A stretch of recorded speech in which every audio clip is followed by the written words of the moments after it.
começar já com o teste. A gente deu uma olhada no teste. Vocês acertaram muitas coisas, mas tem gaps, né? Tem partes que... Então, vale a pena repassar pelo teste um pouquinho, 5 minutos. E, então, tínhamos também pedido a dois de entre vocês para fazer uma pequena recapitulação do dia ontem. E eu gostaria, então, antes de começar também com as apresentações, de ver se vocês têm perguntas. Hoje eu gostaria de ter mais tempo para ter interação e perguntas, para poder responder as perguntas de vocês. Mas começamos com o teste, então. A primeira parte era múltipla escolha. Então, vamos ver como vocês acertaram ou não acertaram. Então, aproximadamente quantas pessoas no mundo, globalmente, estão vivendo com HIV? Isto é, até o final de 2003. E são mais de 35 milhões. A resposta correta seria D. 35,3 milhões de pessoas. E quantas pessoas no mundo são infectadas pelo HIV cada ano? Alguém tem uma ideia? Cada ano. D, mais de 150 mil. E C, mais de 2 milhões. Agora a epidemia desceu, os números de novas infecções foram reduzidas por uns 38%, mas são 2,1 milhões de pessoas cada ano, o que seriam mais ou menos 5.300 e pouco novas infecções por dia. Então, quer dizer, ainda é um problema sério. E, sobretudo, nos países mais afetados, por exemplo, na África subsaariana, qual é o percentual de pessoas vivendo com HIV que não sabem que estão vivendo com o vírus? A gente falou disso ontem. Mais da metade. São 19 milhões de pessoas que estão vivendo com HIV, mas isso é uma estimação. Então, pode ser que sejam ainda mais as pessoas que estão infectadas, que não têm sintomas, mas são contagiosas, ou poderiam transmitir o vírus. Quantas pessoas vivendo com HIV no mundo não estão recebendo a terapia antirretroviral? Essa aí é um pouquinho mais difícil. Alguém tem uma ideia? Qual seria a resposta? A, B, C ou D? C? Seria D. 60, um pouquinho mais de 60%. Uma coisa interessante que, como eu acho que o Dr. Ivo Brito ele comentou ontem, que agora a OMS emitiu umas novas pautas indicando que as pessoas deveriam começar a receber o tratamento muito mais cedo. E, então, por isso, bem que agora são mais de 9 milhões de pessoas que estão recebendo o tratamento, que é um melhoramento significativo. Mas ainda, agora temos que começar o tratamento ainda mais cedo e claro, é um tratamento que é por a vida inteira e muitas pessoas não têm acesso ainda no mundo. Então, 5. Quantas crianças de 15 anos ou menos vivendo com HIV estão recebendo os medicamentos? 100%, mais ou menos a metade, uma em cada 4 ou 3 em cada 4 que estão recebendo? C. Uma em cada 4. Então, tem sido muito melhoramento na diminuição da terapia, da prevenção da transmissão vertical, mas se uma criança vive com o vírus, muitas vezes não tem acesso ao medicamento. Então, as pessoas vivendo com HIV têm 9 vezes mais probabilidade de terem um emprego negado, 3 vezes mais probabilidade de estarem desempregadas. Isso é taxa, assim, de média, globalmente. A mesma probabilidade, ambas A e B. E essa evidência se encontra no relatório deste ano de UNAIDS, ONU-SIDA, da UNAIDS. Então, número 7, aconselhamento e teste para o HIV. Qual seria a resposta correta? Não, o aconselhamento... Então, não se justifica... São discriminatórias.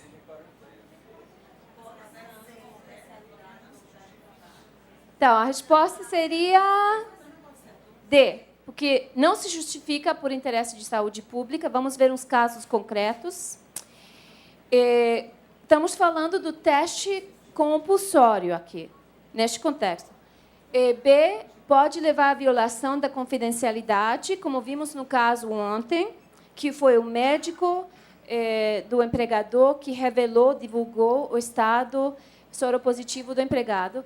E, sim, são discriminatórios quando se exigem para o emprego, para acesso para o emprego ou para ficar no emprego.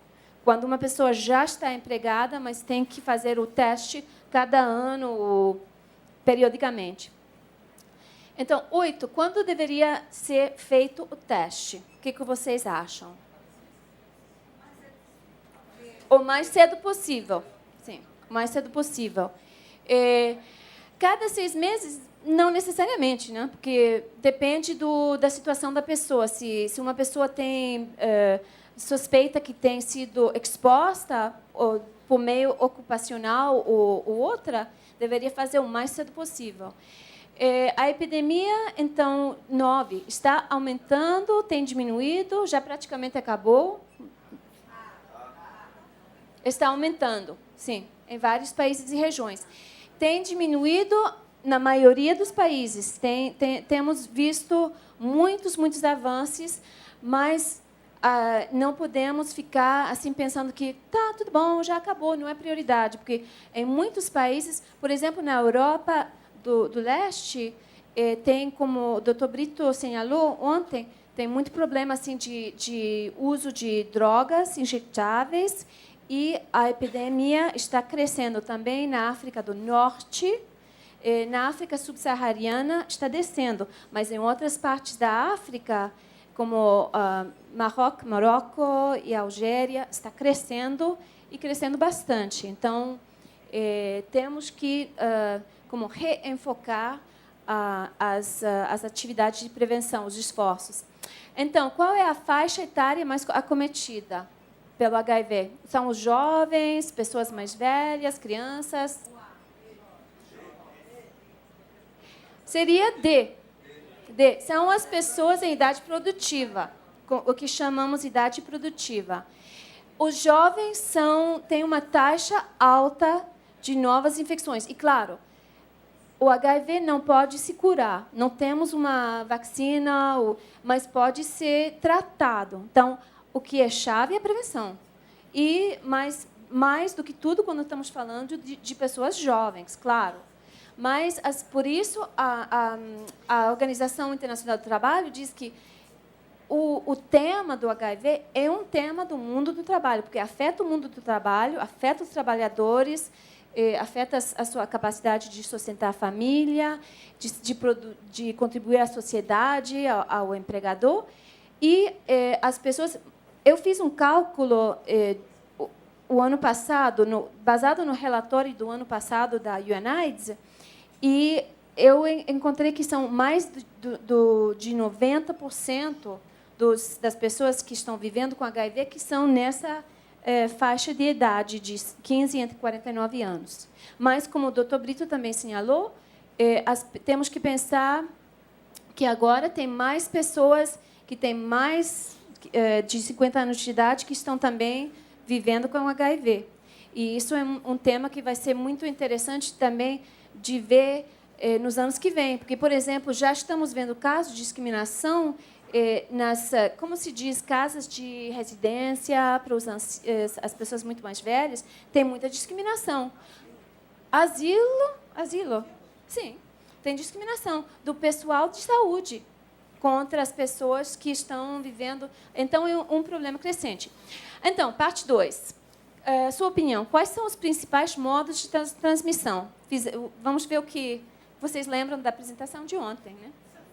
Sangue contaminado. Não, são os dois. Sangue contaminado e esperma, sim. Então, relações sexuais não protegidos, não? Se não se usa o preservativo. Então, são os fluidos vaginais, a esperma, e, por isso, as mulheres são biologicamente mais vulneráveis. E quais outras? Mãe para filho. Então, e também na lactância. Então, sangue contaminado, tudo que seja. Por isso, estamos falando de pessoas que usam drogas injetáveis, porque qualquer coisa como agulha contaminada entra através da pele, e então é assim que se transmite. Mas também os jovens agora é muito de moda, pelo menos na Europa. Eu estou falando, minha filha, ela foi para a universidade este ano e falei, uma tatuagem não, qualquer outra coisa, mas por favor. Então, porque ela estava me falando disso, mas isso é um risco. A tatuagem, por exemplo, ou perfuração da orelha com uma agulha contaminada, isso pode ser. Então, já falamos dos fluidos corporais, sangue, como transplante também, órgãos. Então, por isso, temos que ter proteção, o controle do sangue. Então, a epidemia de HIV tem um impacto diferente entre os homens e as mulheres? Sim ou não? Sim? E por quê? Alguém quer comentar?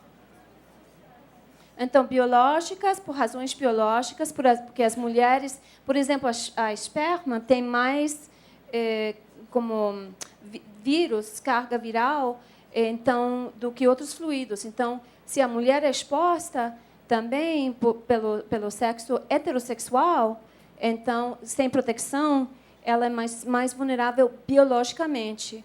E por isso, falamos de não só as desigualdades, vamos falar disso agora, hoje, mas também são todos esses fatores. Então, verdadeiro ou falso? AIDS pode ser curada se tratada precocemente. Verdadeiro ou falso? Falso.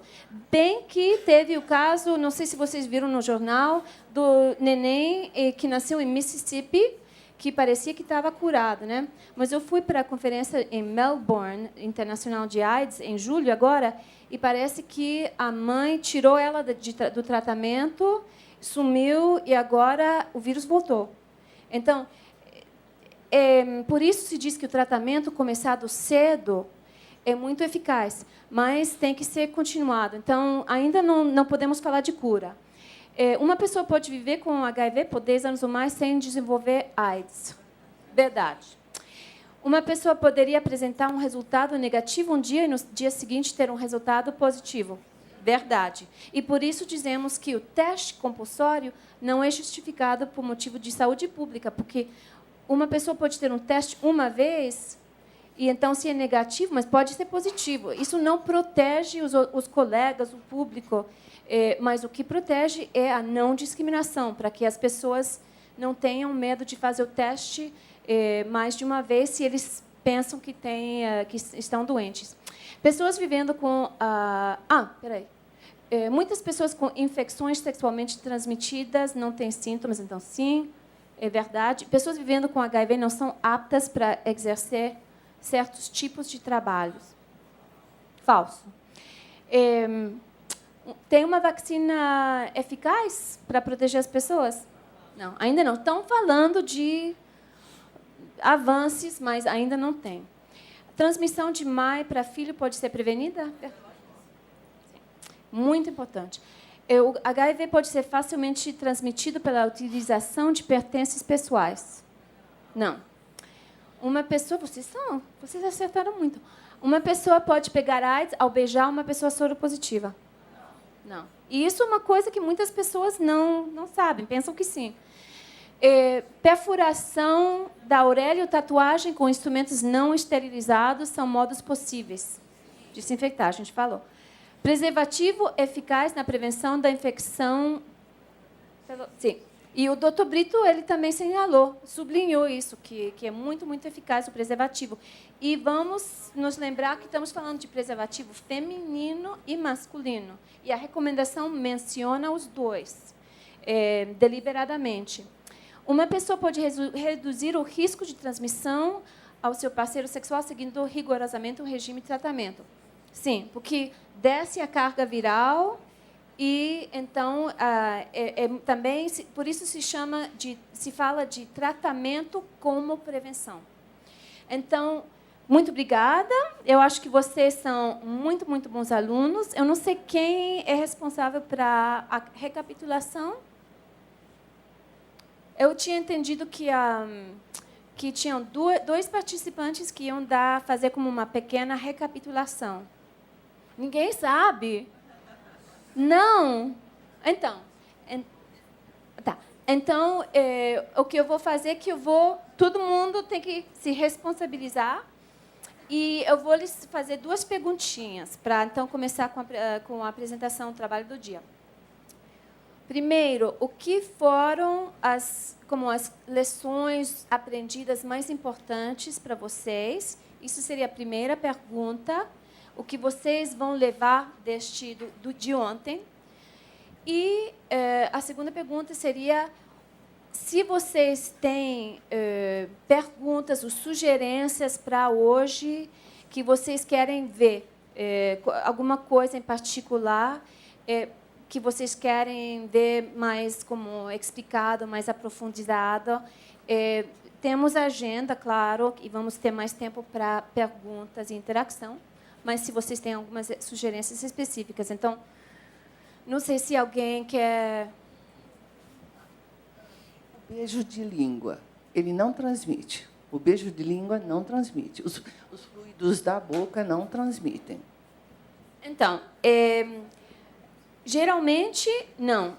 O risco é negligável, é muito, muito, muito baixo. Mas pode ser, pela saliva, se uma pessoa tem... Por exemplo, se não estiver em tratamento, que se tiver uma carga viral muito alta e a outra pessoa tem uma ferida na boca.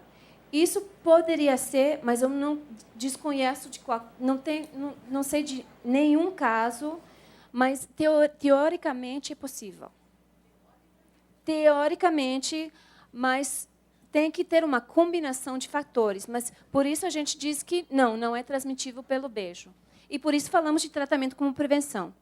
Eu não sei se alguém mais tem uns comentários sobre ontem, o que gostou, o que não gostou, ou perguntas. Gostou de tudo. Adoro essa fila de participantes. Até o meu português. Com as acordões. Uma vez eu li que o homem circuncisado ele tem uma menor probabilidade de pegar vírus se fizer sexo sem proteção. Absolutamente. Isso é uma das estratégias principais na África. A promoção da circuncisão masculina, porque reduz a vulnerabilidade. Em países de alta prevalência, e particularmente onde as pessoas muitas vezes não têm acesso ao tratamento, não têm acesso a serviços de saúde, é um meio de prevenção. Só para pontuar o debate, dizia-se que nos países onde se praticava a circuncisão tinha menor índice. No entanto, na Escandinávia, onde não se pratica, tem um dos menores índices do mundo. Então, houve depois pesquisas que questionaram alguns aspectos, inclusive ideológicos, da circuncisão, e, portanto, é uma matéria muito controvertida. É um ponto muito bom. Quer dizer, eu não... Vou dizer outra vez para aclarar, talvez foi o que eu disse. É um meio de prevenção que se promove na África para reduzir o risco de transmissão, de infecção no homem.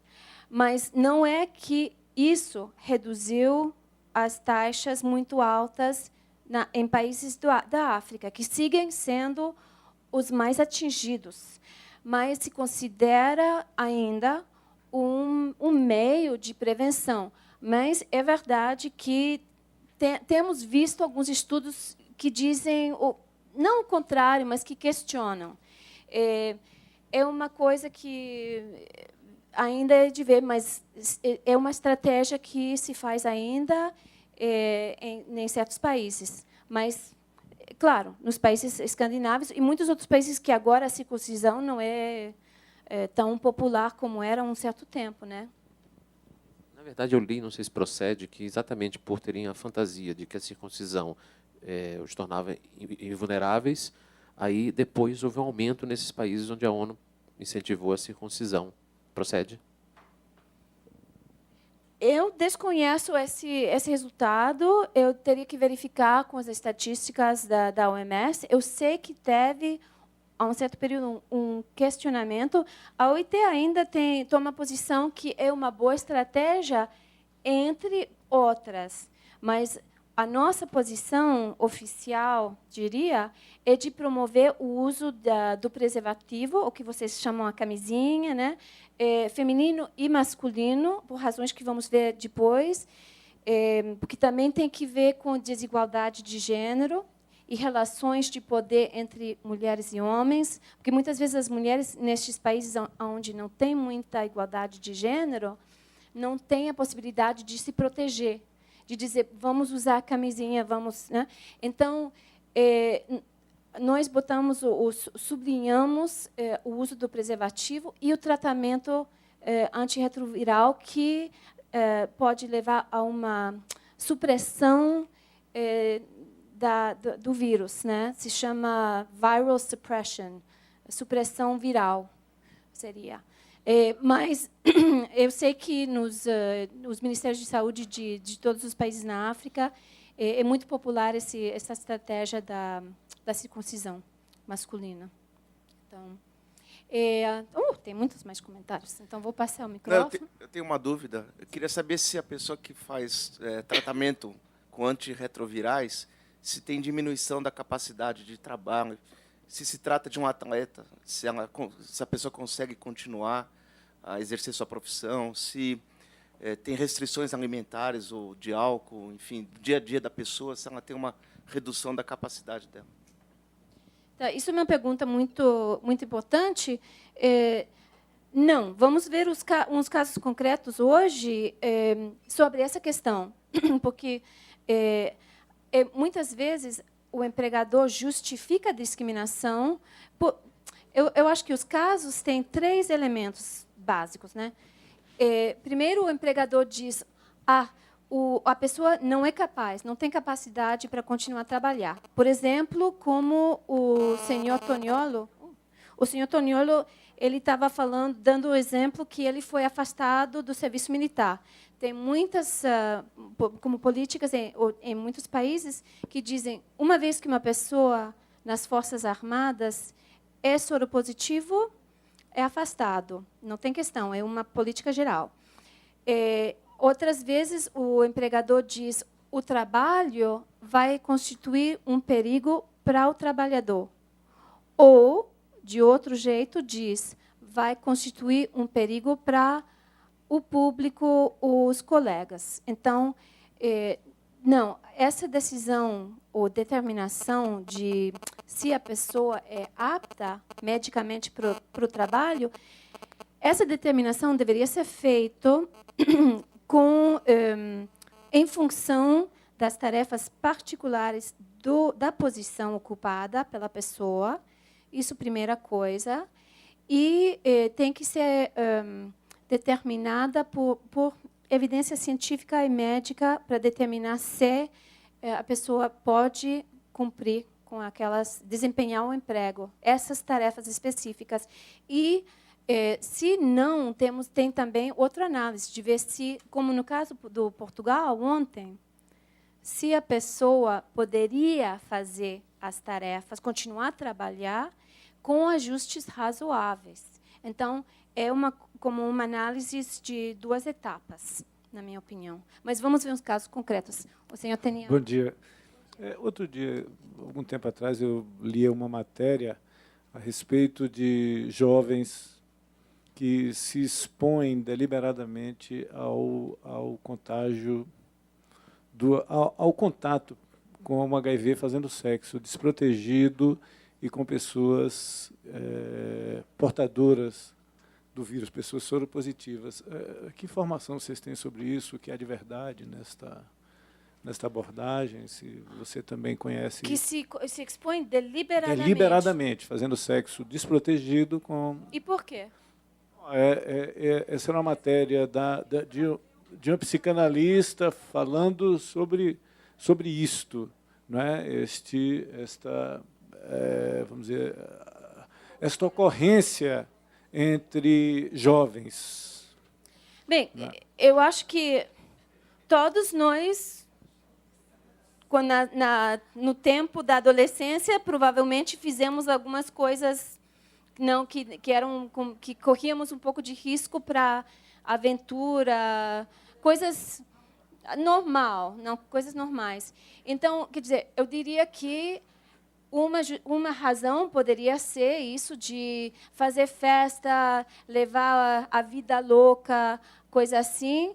Mas então eu tenho que questionar: é porque eles não têm informação sobre o vírus, ou é que eles querem correr o risco porque se sentem, como muitos jovens, imortais? Isso seria a minha pergunta, a reflexão que eu tenho. Mas isso é tudo um debate muito complexo, porque eu sei que eu li um artigo que, na Grécia, ao tempo da crise econômica, as trabalhadoras de sexo estavam como transando com pessoas deliberadamente infectando, que era tudo uma manifestação da crise, mas toda essa questão seria conectada com o tema da criminalização da transmissão, que se falou muito ontem, que a OIT não trata muito especificamente, porque a criminalização da transmissão não é tanto uma questão relacionada ao lugar do trabalho. Isso, primeira coisa. Mas, nos debates, porque eu estou no grupo de referência da ONU-SIDA em Genebra, sobre os direitos humanos e os grupos-chave, tem vários grupos de trabalho. E tivemos um debate, eu não quero passar o tempo, mas eu quero mencionar este caso, porque queria mencionar ontem. Sobre a criminalização, tem muitos países agora que estão criminalizando a transmissão. E a UNAIDS toma a posição que não se deveria criminalizar a transmissão. Quer dizer, se for intencional, deliberadamente, quer dizer, vamos ver se tem um enfermeiro que injecta sangue contaminado deliberadamente num paciente para transmitir. Então, isso, para mim, claramente seria um delito, porque tem intenção e... exatamente. Então, isso seria outro fator. Mas teve um caso que a gente viu, e eu conheci o jovem, que se chama Nicholas Rhodes. E ele está em YouTube, toda uma entrevista com ele.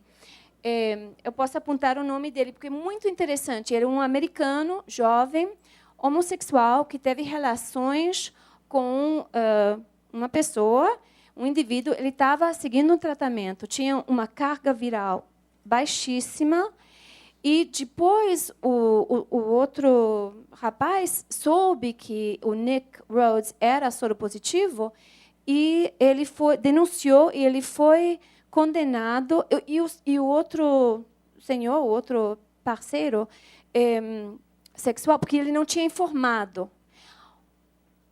O senhor não foi infectado, mas o Nick Rhodes foi condenado a 25 anos de prisão fermo.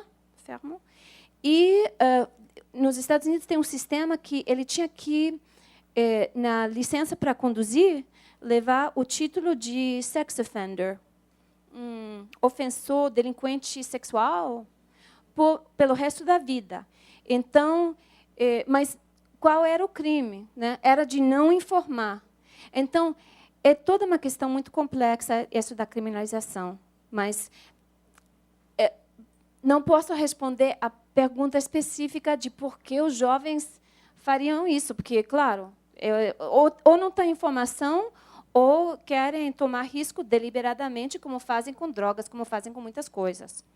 Eu pergunto, será que essa pessoa que quer se infectar deliberadamente é porque ela esteja querendo viver a doença para conseguir entendê-la mesmo? Poderia ser, depende da experiência pessoal da pessoa. Pode ser que Querer tenha... viver a doença. Poderia. Para entendê-la assim como o próprio aidético. Mas isso seria motivação psicológica. Alguém tem um comentário, então.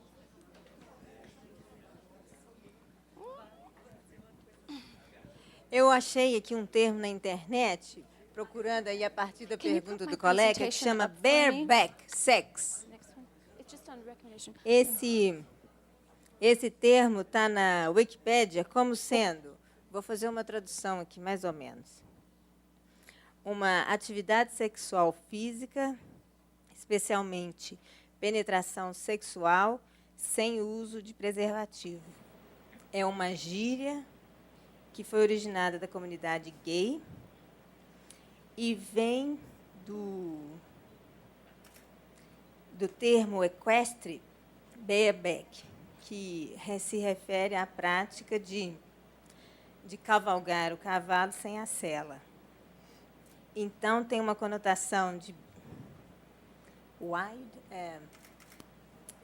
selvagem, dangerous, perigoso, and fun. And fun.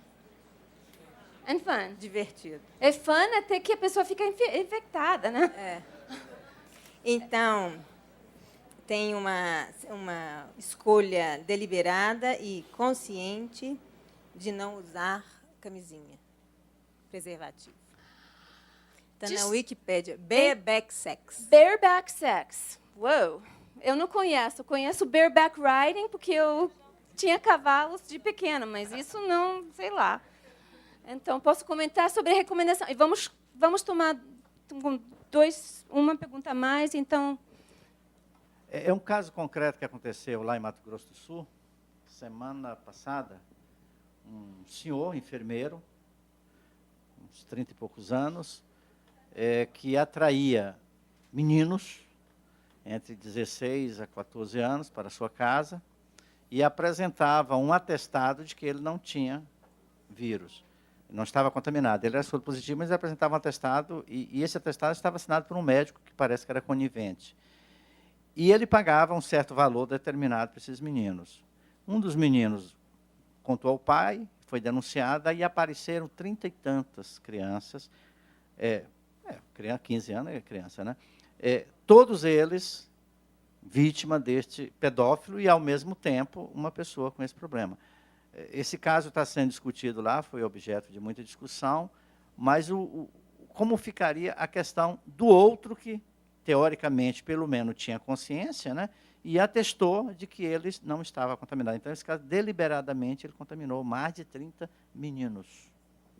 Isso, claro, isso seria a pesadela, e por isso a gente tem medo da transmissão das pessoas vivendo com HIV. É isso o fonte de toda a estigmatização, discriminação que a gente vai ver no contexto do trabalho, porque estamos saindo, claro, do ambiente das relações laborais e tudo isso. Mas eu queria comentar isso, porque, então, claro, isso é um delito. Uma coisa que eu acho que foi o Jean Willis que comentou ontem sobre a pedofilia. E eu me lembro que, quando eu estava, antes de ir para a UIT, eu tinha um caso de um senhor, eu estava na prática privada, e eu representei um jovem que foi abusado sexualmente por um scout, um líder do scout. E eu teve que ir e tomar a deposição, o testemunho do nosso experto, que é um experto nos Estados Unidos sobre a pedofilia. Ele tem todo um centro na Georgia e se chama Gene Abel. E foi impressionante, porque o que Jean Willis disse é verdade, que o perfil de um pedófilo não é o que as pessoas temem. É geralmente uma pessoa não de minoria, branca, bem educado, solteiro ou às vezes casado. Mas a coisa que me chocou, tendo criança também, porque eu tenho 3, é que na carreira, o que eles chamam a carreira do pedófilo, eles geralmente têm muito recidivismo e eles podem abusar de 250, mais ou menos, crianças na sua carreira. Então, isso é uma coisa que tem muito recidivismo. Mas, voltando ao assunto do trabalho, volto ao tema que a não discriminação é prioritária. Por quê? Porque, por exemplo, na Etiópia, parece que tem, e na Uganda também, recentemente eu recebi informação que tem uma prática muito frequente das pessoas que eles não querem perder o emprego, eles querem ter acesso ao emprego. Então, o que eles fazem? Porque tem muita discriminação.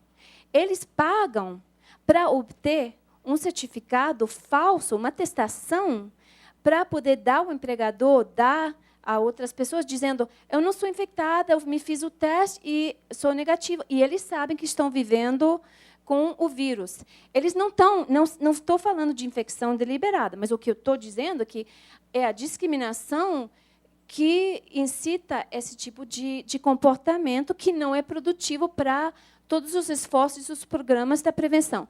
Então, Thais, a última, então, começamos com a apresentação? Sim. Desculpa, não é nenhuma pergunta, eu só queria fazer uma intervençãozinha com relação à pergunta que eu acho que é interessante, porque, pelo menos no Brasil, esse caso específico não seria considerado pedofilia, porque pedofilia significa um ato sexual com crianças impúberes.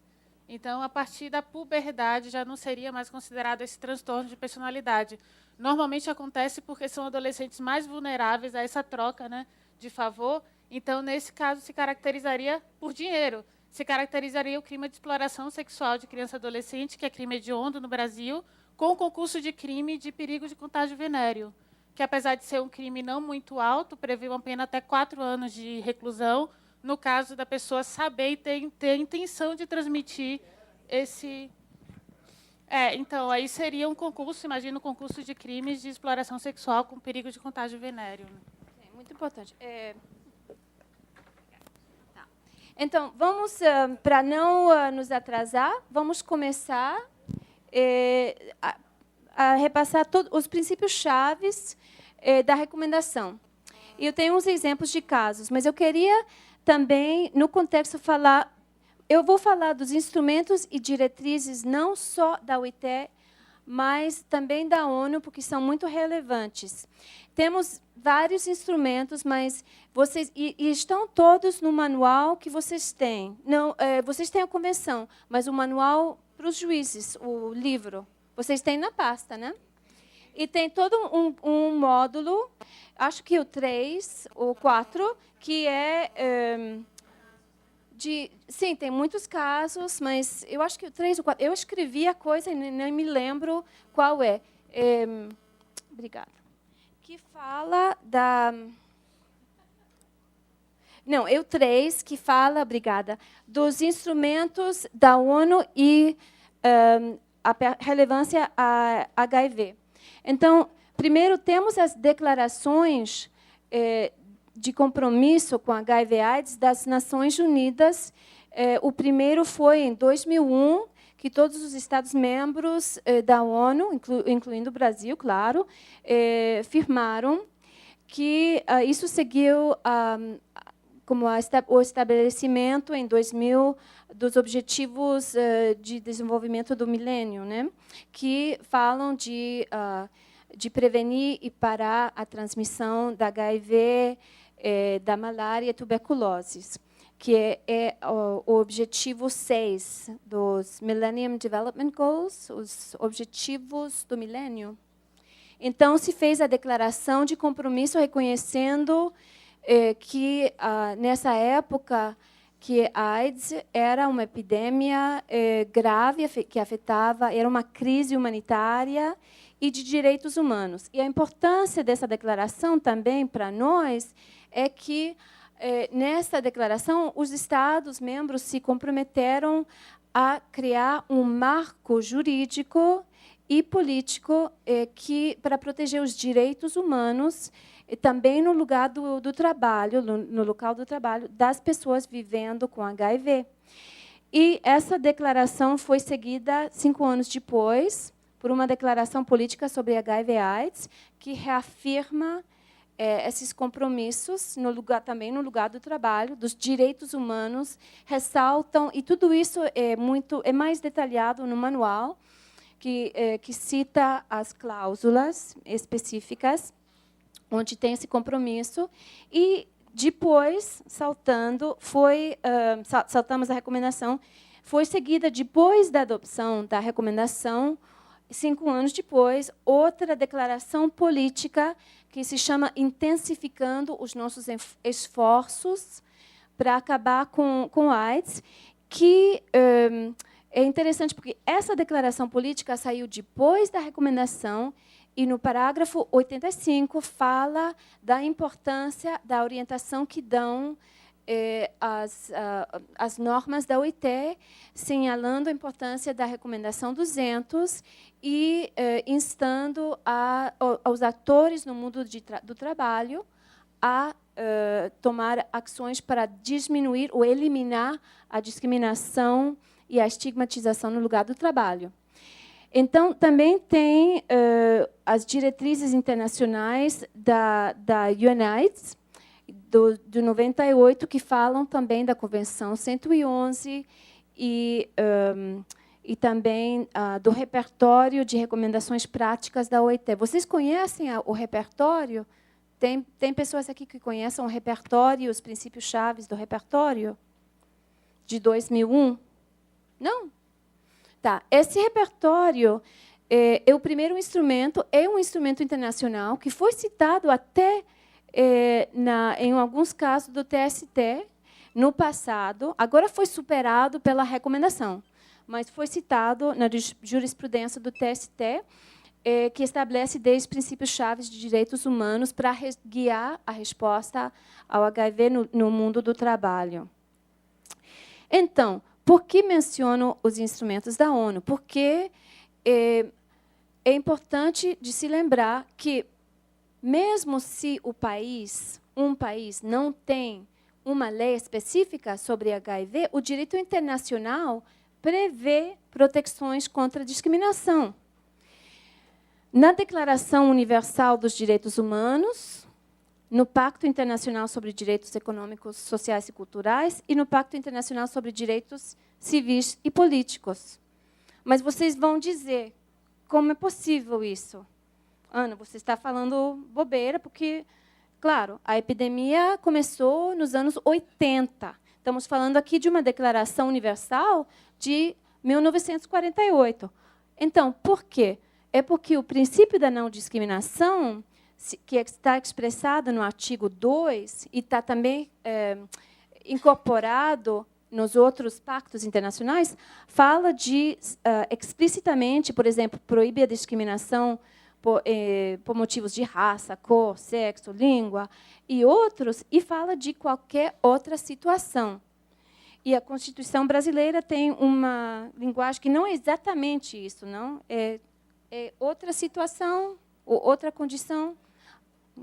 Então, o Comitê Supervisório, que supervisa a aplicação desse pacto, o Comitê sobre os Direitos Econômicos, Sociais e Culturais, emeteu, e tudo isso está nesse módulo do manual, explicado com um pouquinho mais de detalhe, emeteu comentários gerais, número 20, que está no internet, e o texto está no CD que vocês têm, e diz: a natureza da discriminação varia de acordo com o contexto e evolui ao longo do tempo. Já falamos disso ontem. Uma abordagem flexível à cláusula de qualquer outra situação é, portanto, necessária para capturar outros motivos de discriminação que não se justificam razoavelmente e objetivamente, e que são comparáveis aos motivos reconhecidos explicitamente no artigo 2.2 da Declaração. Quer dizer, qualquer outra situação está no artigo 2 da Declaração de Direitos Humanos Universal e também no artigo 2 do Pacto de Direitos Econômicos, Sociais e Culturais e no artigo 26 do Pacto sobre os Direitos Civis e Políticos. Então, nesses comentários, o comitê continuou, e isso está no manual, e disse, tem muitos outros motivos que não são cobertos, são motivos emergentes, mas nós pensamos que estado de saúde é coberto, e isso inclui HIV, inclui outras condições, e fala também do reconhecimento de orientação sexual e identidade de gênero, e isso no ano 2009.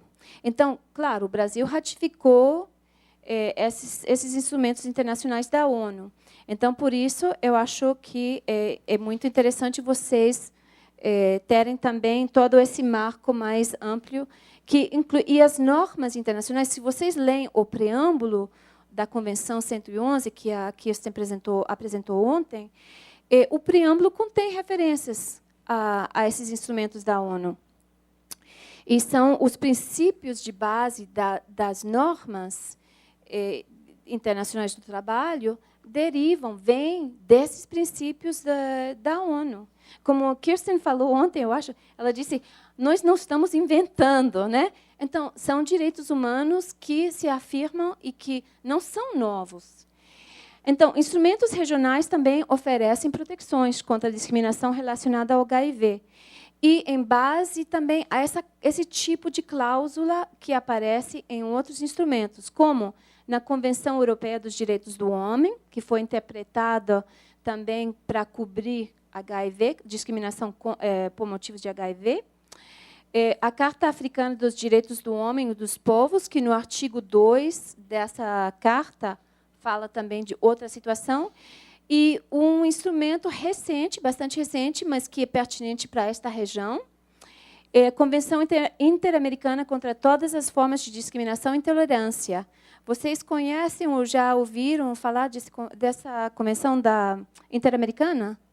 É nova e o Brasil firmou em junho de 2013. E é muito interessante, porque fala de proteger contra a discriminação em base de muitos motivos, mas também identidade de gênero, orientação sexual e expressão de gênero. Então, muito mais amplo. Então, vamos falar rapidamente da recomendação e dos casos. A recomendação, muitas vezes, eu gosto de sublinhar, porque tem, em muitos países, confusão. É a única norma internacional sobre o HIV e AIDS no local de trabalho. É o que se chama uma recomendação autônoma. Porque, quando se discutiu na conferência, foi uma discussão na Conferência Internacional do Trabalho que durou 2 conferências, com muita participação de todos os delegados, os governos e os parceiros sociais, e perguntamos, vocês acham que é necessário ter um instrumento internacional, além do repertório? A resposta foi sim. E que forma deveria tomar? E se decidiu que deveria ser uma recomendação, não por ser mais fraco, mas por ser um instrumento mais flexível, que não precisa de ser ratificado inteiramente pelos países, mas que é ainda aplicável. E eu digo que eu gosto de sublinhar isso porque, muitas vezes, as pessoas, por exemplo, em Quênia, uma vez, numa formação, estávamos falando de, o meu país adotou a recomendação. E não é um instrumento que se ratifica ou se adopta. Pode se aplicar e deve se aplicar, e os países são solicitados a apresentar informação sobre como estão aplicando. Mas não são sugerências, porque muitas vezes também as pessoas dizem as recomendações da OIT sobre HIV. Não, é um instrumento que se chama recomendação. Por isso eu sublinho isso. Se baseia sobre outros instrumentos internacionais, como eu disse, e os princípios chaves do repertório de boas práticas e prevê a inclusão do local do trabalho como um componente essencial da resposta. Por quê? Pelas razões que dizemos antes, que são mais de 90% das pessoas afetadas, mais afetadas pela epidemia, que têm ou estão trabalhando, ou tem alguém na família que está trabalhando, ou tem alguma outra conexão com o mundo do trabalho. E assim, através do local do trabalho, podemos também alcançar aos membros da família, a comunidade. Então, isso é só um slide para mostrar que a recomendação passou por o mesmo procedimento do que qualquer convenção e tem uma força jurídica, é uma fonte legal e tem sido citado em casos regionais e nacionais, até da TST. Né? Os princípios gerais são, no parágrafo 3 da recomendação que vocês têm. A primeira é que HIV é uma questão laboral. O princípio da não discriminação é fundamental. Igualdade de gênero é um documento, um instrumento que é muito ambicioso na questão de igualdade de gênero, e vamos ver isso nos próximos slides. A prevenção é assinalada como prioridade fundamental pelas razões que já discutimos, que HIV não se pode curar, mas se pode prevenir. Então, prevenção é importantíssimo. Afirma o princípio de um lugar, o direito a ter um lugar, um local de trabalho são e seguro. Também o princípio do diálogo social se vê através de todo o documento, que tem muito ênfase sobre a participação ativa dos trabalhadores nos programas de prevenção no lugar do trabalho, participação de pessoas vivendo com HIV no desenvolvimento de políticas para o local do trabalho. Então, é um documento que promove muito a participação de todas as partes concernidas pela situação, pelo HIV. O princípio de que não se deve exigir o teste ou a divulgação do estado sorológico é um princípio chave da recomendação. E foi uma discussão muito interessante, porque o repertório afirmou esse princípio, mas nas discussões, os países europeus disseram, sim, mas a gente tem na legislação algumas exceções, por exemplo, por médicos que têm que fazer o teste, ou outros setores, outras profissões. E eles queriam fazer exceções, mas, finalmente, depois do debate, todo mundo ficou de acordo, teve consensos que o princípio era importante demais. Reconhecemos que tem, na legislação de alguns países, exceções muito concretas, mas o princípio que não se deve exigir o teste para o emprego. O princípio da confidencialidade é sumamente importante. Tem um caso no manual, no módulo 6, sobre a discriminação, que fala de um trabalhador que estava trabalhando, ele era um cozinheiro num campo de trabalhadores no Canadá, que trabalhavam sobre a ferrovia. E fala do feito que, quando ele divulgou que era soropositivo, o chefe daquele equipe de trabalho ameaçou ele. Ele disse, você deve ir embora, porque... Senão, se os companheiros, quando eles... eu nem quero saber o que vão fazer a você se eles soubessem que você tem... quando eles sabem que você é soropositivo. Então, a confidencialidade é sumamente importante. Porque ele deixou o emprego, ele fugiu, ele tinha tanto medo. Sumiu. E o tribunal decidiu que isso era demissão construtiva. Não sei se vocês têm a mesma referência, construtiva. Então, que ele foi forçado a demitir. Né?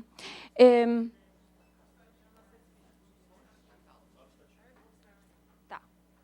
Então, o direito de continuar no emprego com adaptações razoáveis, é um princípio-chave que o parágrafo 11 da recomendação estabelece que o estado soropositivo real ou presumido não é motivo válido de demissão. E o princípio de adaptações razoáveis é sublinhado e tem uma referência indireta à Convenção das Nações Unidas sobre os Direitos das Pessoas com Deficiência, que no seu artigo 27 também fala do direito de adaptações razoáveis, que permitem o trabalhador de ficar no trabalho. O direito de ter acesso a serviços de prevenção, tratamento, assistência de apoio é um princípio-chave também. Não tem que ser o empregador que fornece o tratamento, que paga. Se é um empregador, por exemplo, na África, as companhias mineiras são muito grandes e, para eles, é lógico, é uma coisa que tem sentido economicamente oferecer, por meio de uma clínica, no local do trabalho, acesso aos tratamentos antirretrovirais. Mas nem todo empregador pode fazer isso. Mas ter acesso à informação, aonde o trabalhador pode ir e procurar informação, tratamento, é importante.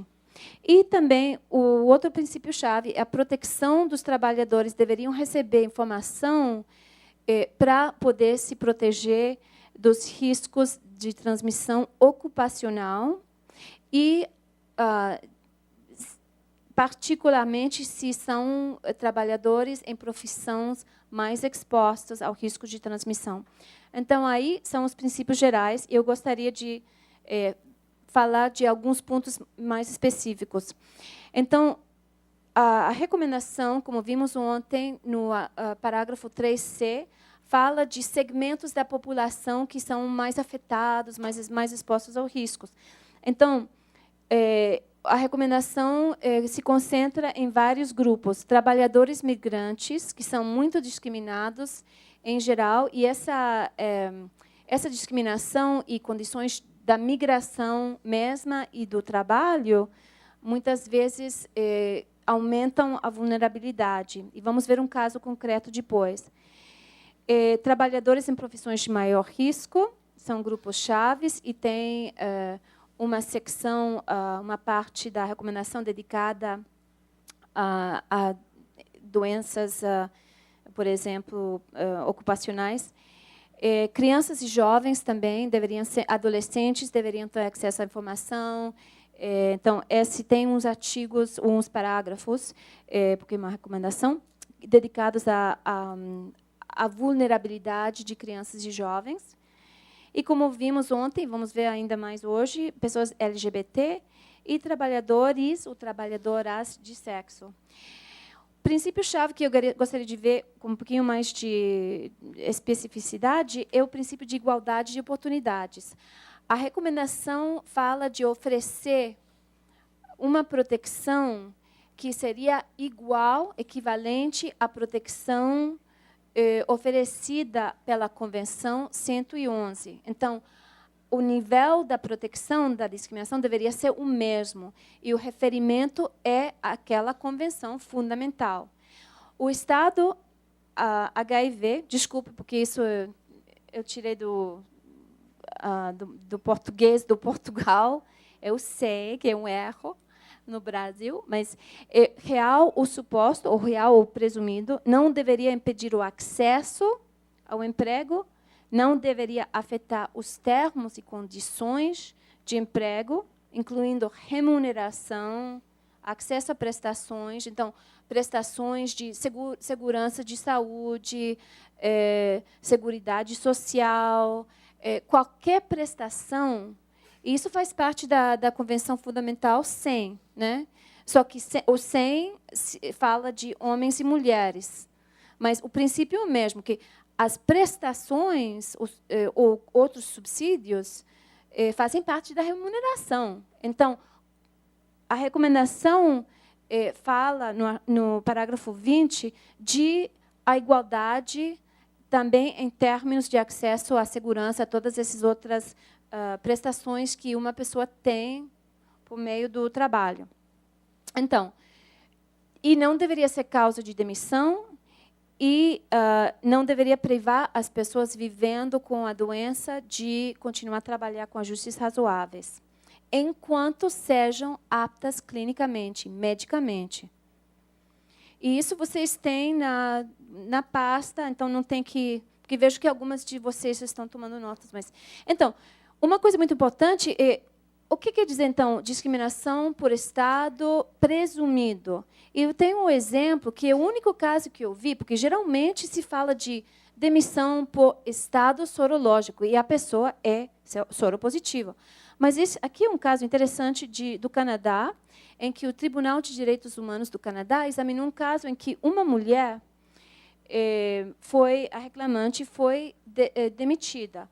Ela trabalhava num café, num pequeno café, e numa cidade pequena, no Canadá, e era o parceiro dela, o marido dela, que era soropositivo. Mas os clientes do café começaram a se queixar e dizer: não queremos vir mais para cá porque sabemos que tem esse problema. Mas ela era soronegativa.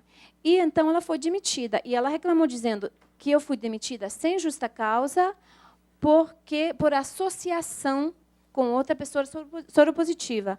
E, como eles não tinham, nessa época, uma lei sobre a HIV especificamente, e em muitos países assim, como nos Estados Unidos, HIV é coberto baixo as leis ou a legislação que trata de deficiência, e foi assim neste caso. Então, o tribunal concluiu que ela sim foi discriminada por associação com uma pessoa soropositiva e foi deficiência percebida.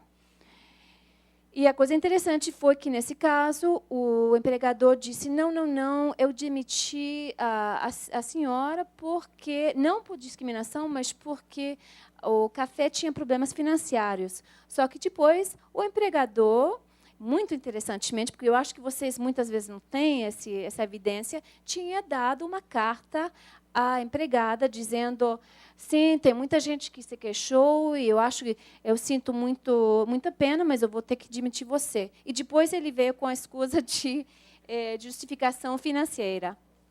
Então, o princípio de discriminação em acesso ao emprego é o caso de Hoffman. Eu já citei ontem o juiz, nesse caso, falando da discriminação experimentada por pessoas que vivem com o vírus. E essa citação está na introdução do manual, na parte introdutória, o juiz Nkobe. Nesse caso, que é um caso muito famoso, particularmente na África, de 2000, o candidato passou todas as entrevistas, ele queria ser assistente de bordo, de cabina. E ele fez todas as entrevistas, lhe ofereceram o trabalho, mas então ele teve que fazer o teste, e quando descobriram que era soropositivo, as linhas aéreas sul-africanas disseram: não, ele não é apto, não tem capacidade para ser assistente do bordo. Por quê? Porque ele tem que ter uma vacina contra a febre amarela, e ele, como ele tem um sistema imunitário mais fraco do que outras pessoas, ele não é apto. Basta, chega. E o Tribunal Constitucional da África escutou muito testemunho de médico e científico e disse que não era justificado, que ele sim era apto.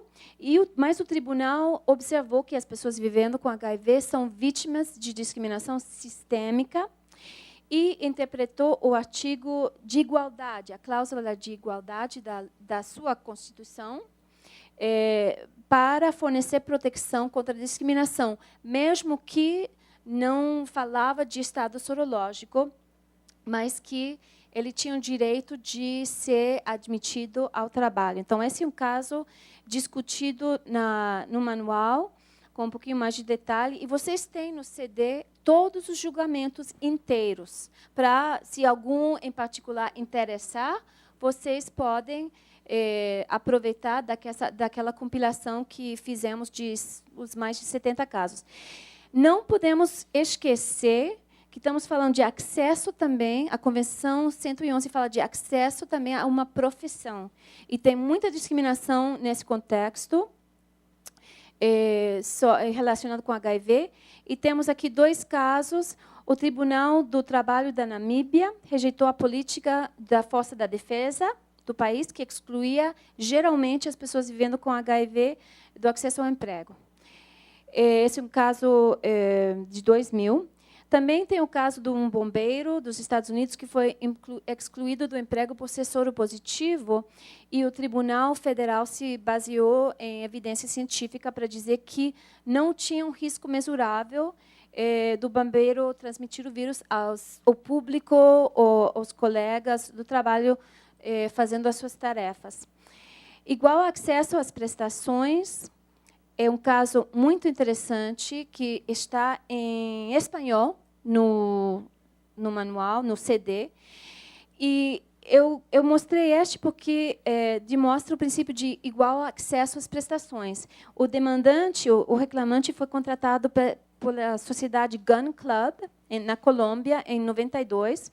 Ele tinha os benefícios de emprego, incluíam receber os serviços médicos na empresa. E 2 anos depois, o médico exigiu o teste de HIV e revelou, quando ele se diagnosticou positivo, o médico disse que ele tinha que ir embora do local do trabalho e divulgou o estado soropositivo ao empregador, porque foi demitido. E o demandante pediu indenização por salários não percebidos e o que é interessante, porque é um bom exemplo de um caso em que o reclamante pediu uma ordem restabelecendo os direitos de segurança social, porque ele tinha perdido acesso às prestações. E o tribunal encontrou a favor do reclamante e ordenou a compensação e restaurou os direitos à segurança social desde o dia em que foi demitido. Mas o que foi interessante também é que ordenou que uma cópia do julgamento fosse mandado ao Conselho de Ética Médica para examinar aquela questão da violação da confidencialidade. Sim. Que essa reclamante, na verdade, pediu também readmissão ao trabalho. Não pediu readmissão. Se eu me lembro não, mas foi compensado.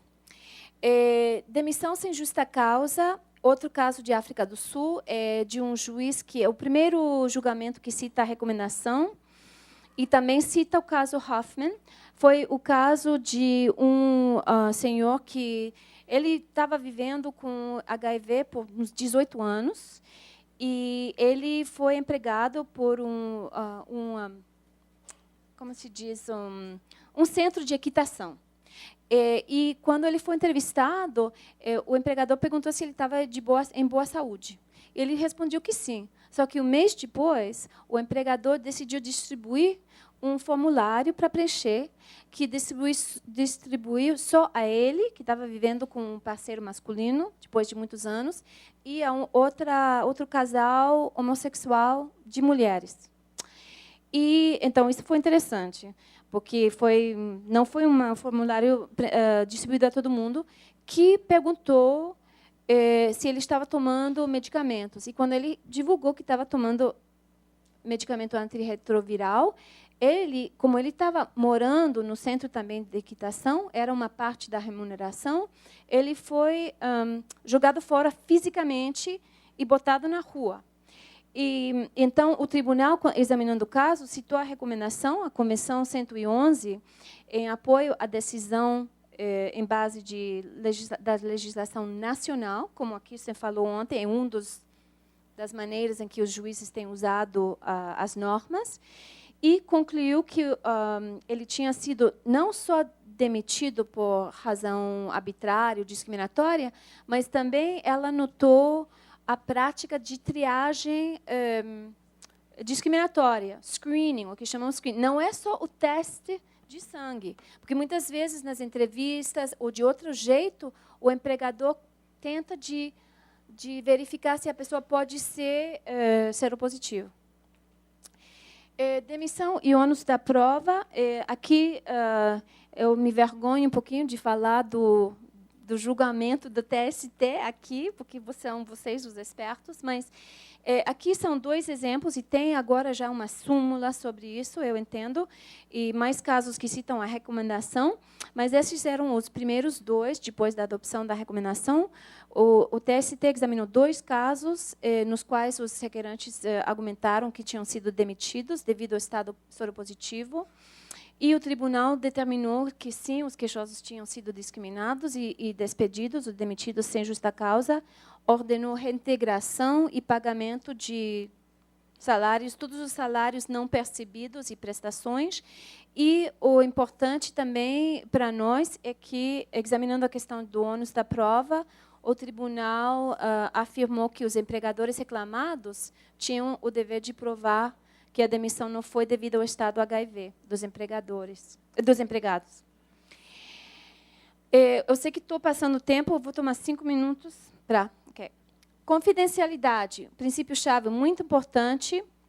Nenhum trabalhador, incluindo candidatos ao emprego, devem ser obrigados a realizar o teste ou divulgar o estado soropositivo. Os testes têm que ser genuinamente voluntários, que muitas vezes o seu empregador diz: o trabalho, eu vou lhe oferecer o trabalho, mas você está disposta a tomar um teste?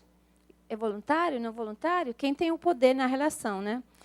Os testes têm que também respeitar as diretrizes sobre a confidencialidade, ser acompanhados por aconselhamento, apoio, no caso de um diagnóstico positivo, e os resultados dos testes não devem ameaçar o acesso, não só o acesso ao emprego, mas também estabilidade, oportunidades, treinamento. Um exemplo muito bom deste teste é que um caso que saiu recentemente, vocês podem ver quanto tempo tomou. Em 1989, a reclamante foi contratada como auxiliar, como enfermeira, né, numa clínica estabelecida pelo médico reclamado. E em 95, quando ela ficou grávida, ela começou a ter sintomas e procurou tratamento do médico que estabeleceu a clínica. Ele realizou exames, mas não explicou nada, fez o teste HIV, mas não disse nada para ela, e mandou ela tomar licença por 2 semanas. E então, depois, quando ela voltou, ele mandou ela para o hospital da universidade, onde ela e o marido foram convocados, tomaram o teste, e o hospital depois informou que ela era soropositiva. E depois, quando ela voltou e falou para o empregador: mas você nunca me disse nada, porque nunca me informou, não sabia nada, ele virou hostil e demitiu ela imediatamente. E dos 3, ela alegou que ela perdeu a criança, teve como um aborto espontâneo, e depois disso, a clínica negou ela assistência médica, depois disso, devido ao estado soropositivo. E eles disseram não, porque ela não pode ser considerada apta a continuar trabalhando na clínica, porque é um perigo para os pacientes, para as outras enfermeiras, e, por isso, não podemos dar ela assistência médica também. E o Tribunal Superior em Nigéria encontrou em favor dela e lhe deu danos, mas vocês veem quanto tempo tomou, porque a decisão foi tomada em 2012. Então, aqui vou saltar um pouquinho, é outro teste que vocês têm no manual, é um exemplo de um caso onde a pessoa não foi informada do teste e foi demitida. O impacto da recomendação é que, desde 2010, já foi integrada em mais de 50 políticas tripartitas nacionais que incorporam os princípios chaves da recomendação. Como eu já falei, a Declaração Política da ONU reconheceu o valor da recomendação e já foi citada em 9 acordões, 6 decisões nacionais, ao menos. Talvez agora no Brasil é mais, porque tem os casos da TST, e 3 decisões regionais, vamos ver alguns depois. E os princípios chaves da recomendação já foram incorporadas em mais de 30 leis e políticas nacionais. Um exemplo, por exemplo, a primeira lei que incorporou especificamente a recomendação foi a lei sobre HIV da República Dominicana, mas tem muitos mais exemplos. Então, com isso acabo, já passei meu tempo e vamos a falar das atividades da OIT no Brasil.